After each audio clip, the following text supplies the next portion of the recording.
Assalamualaikum warahmatullahi wabarakatuh.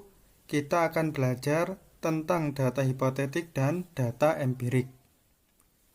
Data hipotetik yaitu data yang mungkin didapatkan dari sejumlah pernyataan atau item. Contoh, kita memiliki skala optimisme berbentuk Likert yang terdiri dari 26 item. Masing-masing pernyataan atau item memiliki pilihan jawaban dan skor jawaban yang terdiri dari sangat tidak sesuai, skornya 1, tidak sesuai, skornya 2, sesuai, skornya 3, dan sangat sesuai, skornya 4. Maka, kemungkinan skor terendah bagi subjek atau seorang partisipan yang mendapatkan skor 1 secara konsisten pada 26 item, yaitu 26 kali 1 sama dengan 26.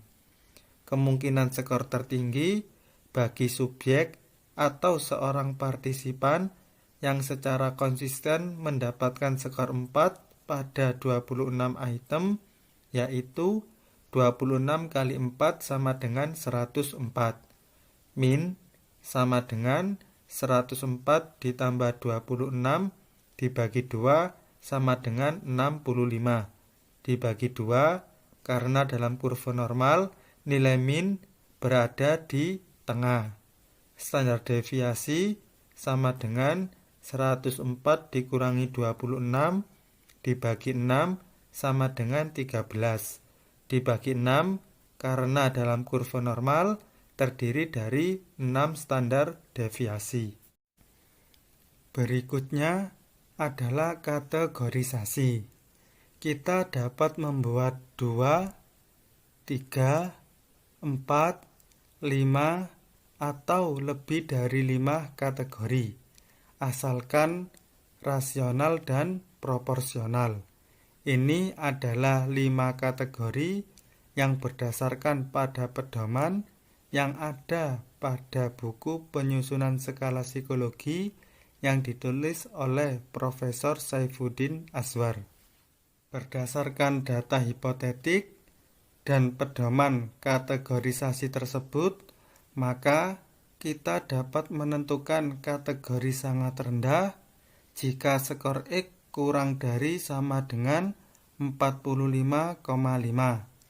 Kategori rendah jika skor X lebih dari 45,5 sampai kurang dari sama dengan 58,5.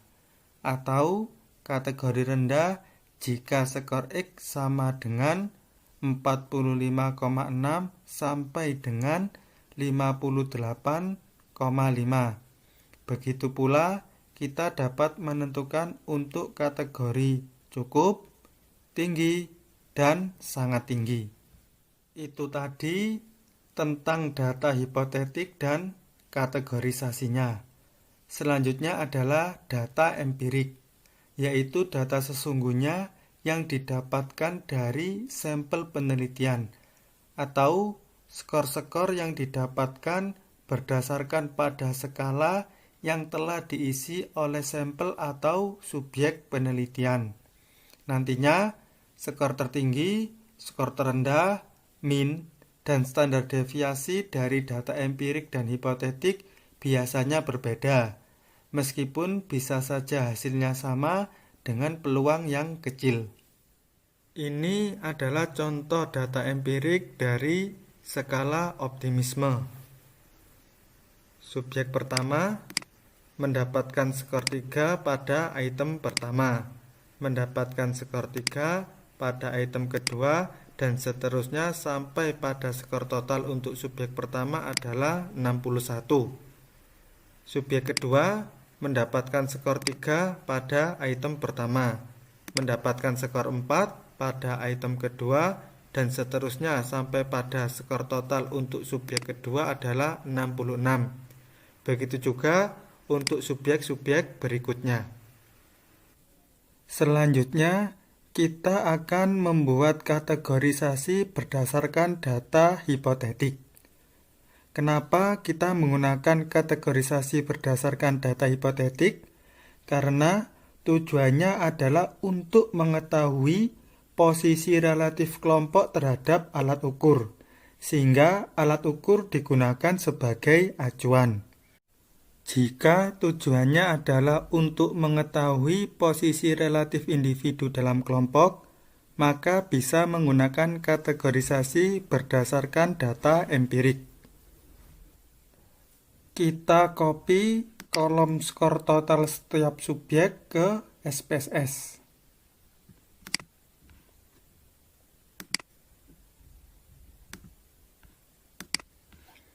Kita letakkan di data view.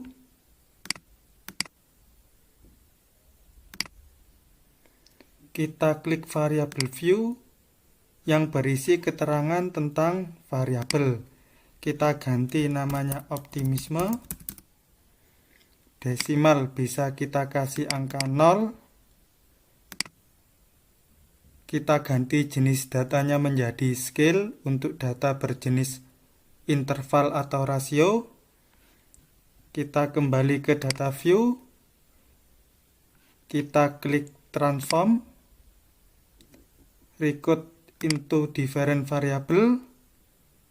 Kita masukkan variabel optimisme. Kita beri nama kategori. Klik Alt and New Values. Value atau kode 1 untuk kategori sangat rendah. Jika skornya kurang dari sama dengan 45,5.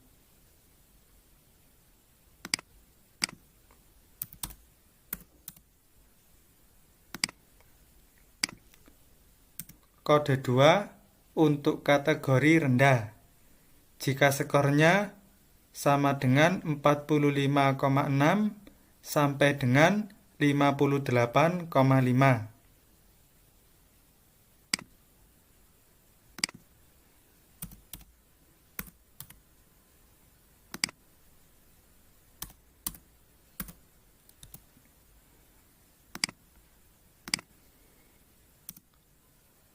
Kode 3 untuk kategori cukup. Jika skornya sama dengan 58,6 sampai dengan 71,5.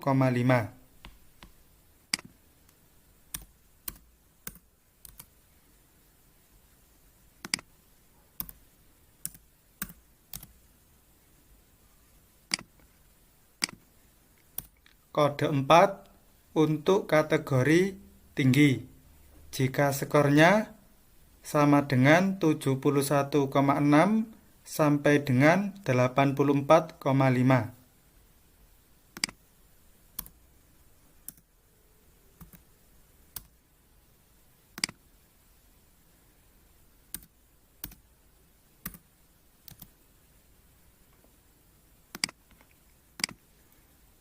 Dan kode 5 untuk kategori sangat tinggi, jika skornya lebih dari 84,5 atau jika skornya sama dengan 84,6 sampai skor tertinggi.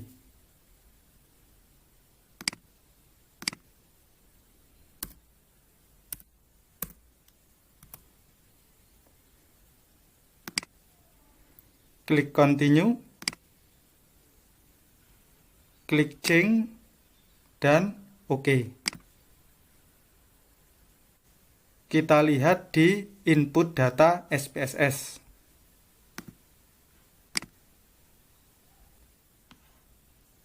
Ini adalah kolom kategori.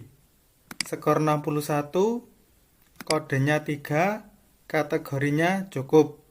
Skor 66, kodenya 3, kategorinya cukup.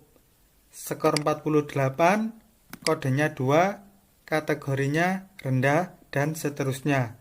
Kita ke variabel view. Pada baris kategori, desimalnya bisa kita kasih angka 0. Values-nya kita klik value 1, labelnya adalah sangat rendah.